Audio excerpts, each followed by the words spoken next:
Yan. At dahil 7 years na ang e-bike, lumalabas ang kanyang sakit. Okay. Kayo pa rin. Okay, tulak kayo. Paahon yan. Go! Cheer ko kayo dito. Ipa-vlog ko na lang kayo.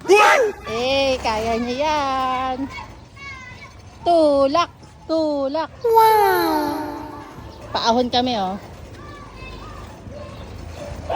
Balik mo, balik mo. Mabilis! Ano ko na lang kayo, memories to memories. Memories, follow me around. Kaya niyo yan. Exercise. Tapos nakadress pa ako. Ang dami nila.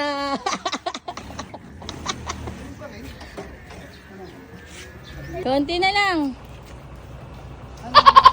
Eh.